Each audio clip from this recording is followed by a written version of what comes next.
की जय हो, सच्चिदानंद भगवान की जय हो।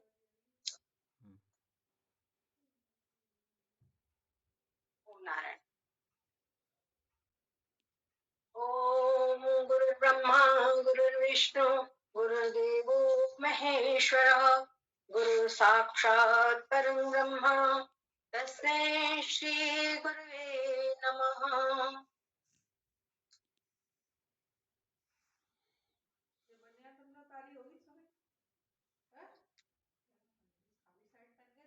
ब्रह्मानंदं परम सुखदं केवलं ज्ञानमूर्तिं द्वन्द्वातीतं गगनसदृशं तत्तमस्यादिलक्ष्यम् एकं नित्यं विमलमचलं सर्वधी साक्षिभूतम् भावातीतं त्रिगुणरहितं सद्गुरुं तन्नमामि, सद्गुरुं तन्नमामि।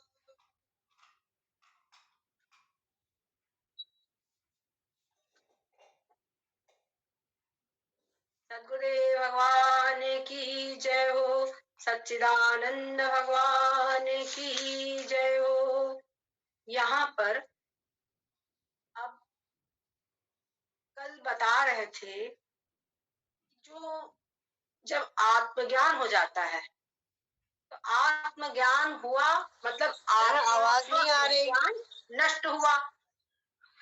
आत्मज्ञान हुआ यानी आत्मा का अज्ञान नष्ट हुआ।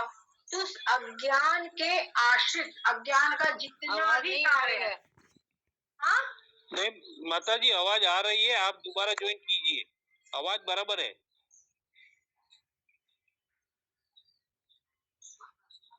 तो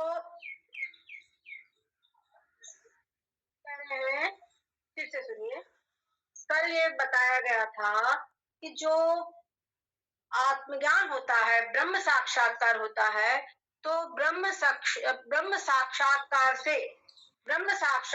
से अज्ञान दूर हो जाता है। जिस चीज का अज्ञान है उस चीज के ज्ञान से वो दूर होगा, है ना। तो ब्रह्म के अज्ञान के कारण ब्रह्म का जो अज्ञान है वो ब्रह्म के ज्ञान से दूर हुआ, और ब्रह्म के अज्ञान से ये सारा प्रपंच जितना कुछ भी है ये सब कुछ बना हुआ। आवाज नहीं आ रही। नहीं माता जी आप दोबारा ज्वाइन कीजिए।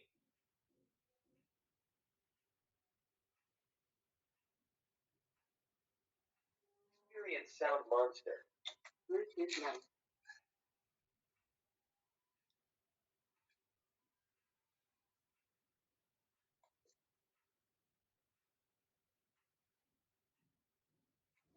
हेलो, अब आवाज आ रही है? आ रही है। आपकी आवाज तो साफ ही थी, उनके वहाँ कुछ नेट का प्रॉब्लम हो सकता है, इसके लिए बोला। आपकी आवाज बराबर थी। ठीक है, अब फिर से हम चलेंगे। ब्रह्म के अज्ञान से, ठीक है, ब्रह्म के अज्ञान से क्या होता, सारा संसार सारा प्रपंच हमको प्रतीत हो रहा। ब्रह्म मैंने आत्मा के अज्ञान से सारे प्रपंच की प्रतीति है, सारा प्रपंच पूरा तैयार है। अब जब ब्रह्म का ज्ञान हो गया तो अज्ञान नष्ट हो गया, और जब अज्ञान नष्ट हुआ तो अज्ञान का कार्य भी उसी के साथ ढह गया कि नहीं, सब नष्ट हो गया। तो जब ब्रह्म का जो अज्ञान का कार्य है, अज्ञान के कार्य ही आश्रित ही शरीर है, और शरीर के द्वारा ही सब कर्म हुए हैं। सूक्ष्म शरीर और स्थूल शरीर यही सब है कर्म के आश्रय। तो इनका भी पूरा जब ये नष्ट हो गए, और जो इनके द्वारा जो कर्म हुए हैं अनंत जन्मों में वो भी सब अज्ञान के आश्रित रहते हैं। तो जब अज्ञान नष्ट हुआ तो सारे कर्म में आग लग गई। जैसे बहुत बड़ा रुई का गट्ठर हो और उसमें इतनी चिंगारी नाम मात्र की अगर चली गई आग की तो सारा गट्ठर स्वाहा। उसी प्रकार से ये जो ज्ञान रूपी अग्नि है उससे जन्म जन्मांतर के जो संचित कर्म हैं प्रारब्ध कर्म, सब प्रकार के कर्म सब नष्ट हो जाते। तो अब उसके बाद में एक तो ये स्थूल ये दृष्टि है। अब इसके बाद में थोड़ा और गहराई में विचार करें, थोड़ा और आगे विचार करें। तो क्या कहते हैं आगे विचार करने पर? आगे विचार करने पर ये कहते हैं कि जब तत्व ज्ञानो दयाधूर्णं प्रारब्धं नैव विद्यते देहादीनाम सत्त्वात्तु यथा स्वप्नो विबोधता। कहते तत्व ज्ञानो दयाद ऊर्ध्वं, अर्थात तत्व ज्ञान के बाद प्रारब्धं नैव विद्यते, प्रारब्ध नहीं रहता। क्यों नहीं रहता? कैसे नहीं रहता? देहादिनाम असत्वात्तु। क्यों? क्योंकि जो देहादि है वो सब असत है, ये सब कल्पित है, ये बोध हो जाता है। यथा स्वप्नो विबोधत, जैसे कि कोई व्यक्ति स्वप्न है तो स्वप्न में खूब बढ़िया सुंदर राजमहल और न जाने क्या क्या देख रहा है, हरिद्वार देख रहा है और न जाने क्या क्या कांटों के जंगल में अपने को तो चाहे जो देखे। लेकिन जब उसकी नींद खुलती है तो नींद खुलने पर स्वप्न का सारा साम्राज्य, वो स्वप्न सब कुछ चुटकी में खत्म, कुछ भी नहीं रह जाता।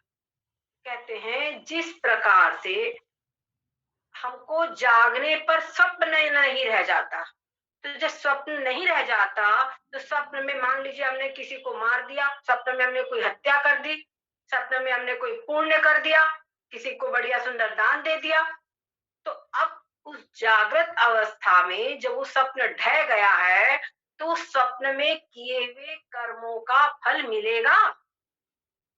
बताइए। जो हमने स्वप्न में कर्म किया था उस कर्म का फल जागृत अवस्था में मिलेगा क्या? एक और उदाहरण समझे, जैसे कोई कलाकार है ना, फिल्म का कलाकार या नाटक का कलाकार, उसने नाटक में कोई रोल किया और नाटक में उसका रोल है किसी का मर्डर करना, ठीक है। अब उसने नाटक में किसी का मर्डर कर दिया, तो क्या उसको रियल लाइफ में उस मर्डर की सजा मिलेगी? नहीं मिलेगी ना। क्यों? क्योंकि तो नाटक है, वो सब कुछ नाटक है, इसलिए उसकी कोई भी उसको कोई दंड आदि नहीं मिलेगा। अगर नाटक में कोई अच्छा कार्य किया है, शुभ कर्म किया है, दान दिया है, किसी की जान बचाई है, तो उसका पुण्य भी जागृत अवस्था में उसको नहीं मिलेगा, क्योंकि उसकी सत्ता ही नहीं है।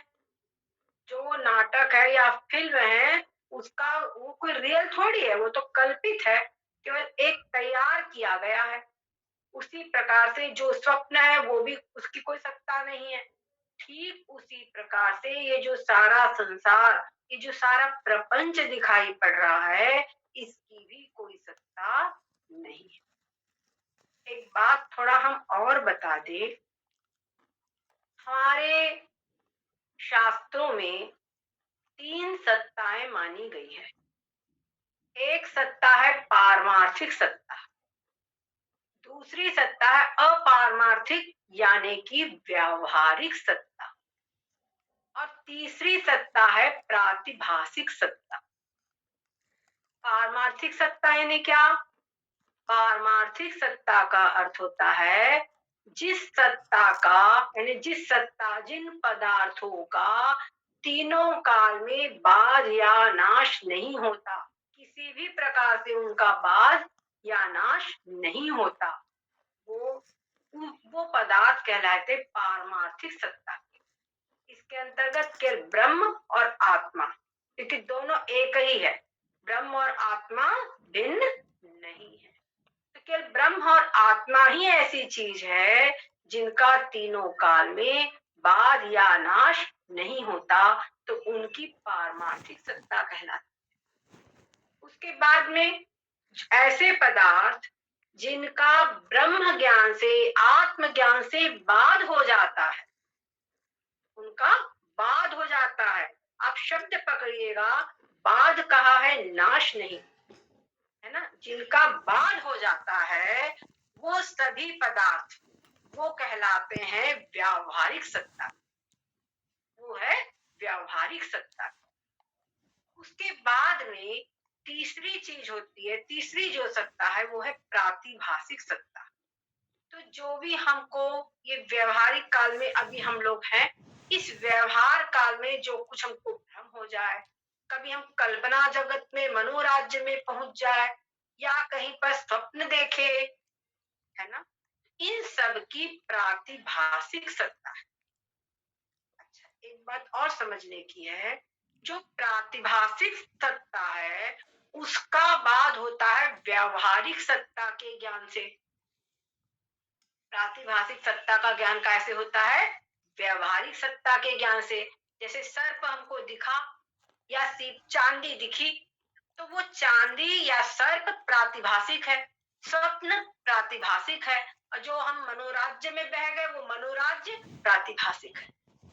परंतु जब किसी ने देखा अरे ये तो रस्सी है, तो रस्सी जो है वो व्यवहारिक सत्ता की है, उस रस्सी के ज्ञान से सर्प की निवृत्ति हो जाती है। अब तुमको सर्प से डरना लग रहा है, भय लग रहा है, वो भय सब गायब। अब उसके भय की आवश्यकता क्या है? कोई जरूर आएगा ही नहीं, हो भय, उसका प्रश्न ही नहीं खड़ा होता। सीपी में आपको जो चांदी दिख रही है, जब सीपी को देखा तो चांदी गायब। अब वो चांदी का आपको लोभ रह जाएगा? अब वो चांदी का आपको लोभ होगा? नहीं होगा, क्योंकि चांदी की सत्ता ही नहीं है। उसी प्रकार से स्वप्न पदार्थ, स्वप्न में हम चाहे जो कुछ भी देखे, अपने आप को राजा देख ले, या राजा सपने में देख ले कि मैं भिखारी हो गया हूँ, कुछ भी देखे, लेकिन जब जागृत अवस्था में आते हैं तो वो सब गायब, उन सबका निषेध हो जाता है, उनका सबका अभाव हो जाता है। और यानी समझ लीजिए कि जो प्रातिभाषिक सत्ता है उसका बाद व्यवहारिक सत्ता में, व्यवहारिक सत्ता के ज्ञान से होता है। ठीक उसी प्रकार ये जो व्यवहारिक सत्ता है, क्यों, अच्छा क्यों, ये भी बात समझो क्यों, क्योंकि जो प्रातिभाषिक सत्ता है उसके पदार्थों का अधिष्ठान व्यवहारिक सत्ता के पदार्थ है। अगर व्यवहारिक सत्ता की रज्जू वहां पर न होवे, व्यवहारिक सत्ता की सीपी वहां पर न होवे, तो आपको सांप का चांदी का भान नहीं हो सकता, वो भ्रम आपको नहीं हो सकता। तो उसका अधिष्ठान है व्यवहारिक सत्ता, इसलिए व्यवहारिक सत्ता के ज्ञान से उनकी निवृत्ति। ठीक उसी प्रकार से ये जो व्यवहारिक सत्ता हमको दिखाई पड़ रही है, इस सब का अधिष्ठान है ब्रह्म, आत्मा। तो इसका जब बाद होगा, इसका बाद तब होगा जब ब्रह्म ज्ञान होगा, जब आत्मज्ञान होगा, तो आत्मज्ञान से ये सब पदार्थ पूरे, इन सब का अभाव हो जाता है। समझ गए? इस सब का अभाव हो जाता है। तो यहाँ पर जब तत्व ज्ञान हो गया, जब जिज्ञासु को तत्व ज्ञान हो गया, तब वो तत्ववेत्ता हो गया। तो तत्ववेत्ता को जो जिस प्रकार से स्वप्न के पदार्थ, सामान्य जीव को स्वप्न के पदार्थ जागने में सब गायब हो जाते हैं, उन सब का अभाव हो जाता है, उसी प्रकार से व्यवहारिक सत्ता के जो भी प्रारब्ध कर्म है, संचित कर्म है, सब का अभाव हो जाता है। वो सब तो स्वप्न में किया था, तो स्वप्न के किए हुए पदार्थ, पाप पुण्य का फल जागृत में मिलेगा? नहीं मिलेगा। परंतु स्वप्न अवस्था, मतलब जैसे कोई फिल्म है, तो फिल्म जब तक चल रही है तब तक वो सब कुछ चलेगा, उसका फल भोगना आदि सब चलता रहेगा। तो वहां पर जो फिल्म में काम कर रहे कलाकार है, जो नाटक में काम कर रहे कलाकार है, उनको अपने दोनों स्वरूप का बोध रहता है। एक तो वो जो उनका वास्तविक स्वरूप है कि मैं अमुक हूं, वो भी बोध रहता है, और इस नाटक में मैं ये बना हूं और मुझे ऐसा पार्ट अदा करना है, मैंने ये पार्ट अदा किया है, इसलिए ये फल मिलना है, ये सब भी उसको बोध रहता है। परंतु